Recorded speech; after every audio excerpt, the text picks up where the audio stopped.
But because the planning post-invasion was inadequate earlier on, one gets the sense that you were always sort of behind the planning cycle. You know, you were planning as the events unfolded. Did we ever regain the initiative? I mean, did we ever get ahead of the problems we were facing, or were always kind of responding as they arose? Well, I think it's probably almost inevitable that Minister of Defence do that because they're always reacting to events. I don't think in this particular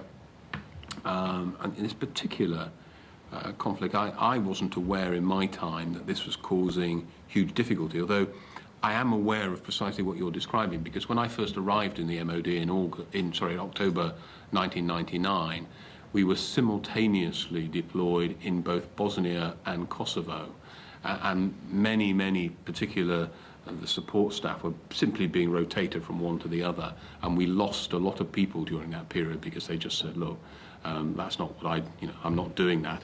It's the same thing over and over again. Actually, Iraq and Afghanistan, certainly the war-fighting part, actually is popular is not quite the right word, I suspect, but that's what a lot of people join up to do.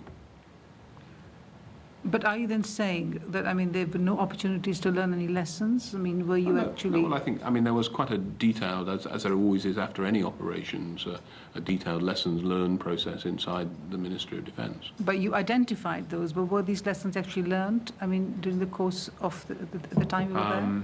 Well, I think there's a probably longer-term considerations. I left in 2005, but I'm sure that work would have fed into and continue to feed into the kinds of judgments that are being made. I think it's clear that there's going to be some sort of defence review after the next election, and I'm sure these kinds of issues will be part of that process. But did you personally attach any importance to actually making sure the lessons were learned as you went along? Yes, of course, yes.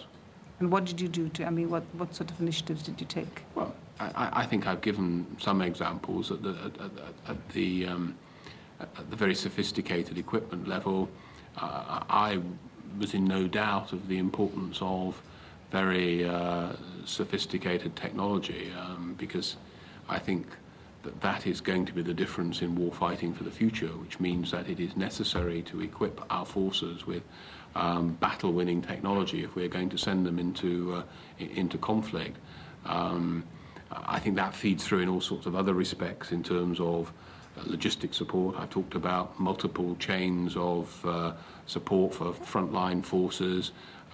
It is a very different kind of world from the one that, in a sense, influenced thinking up to the end of the Cold War, where far more territorial defence was in mind. So I think each of the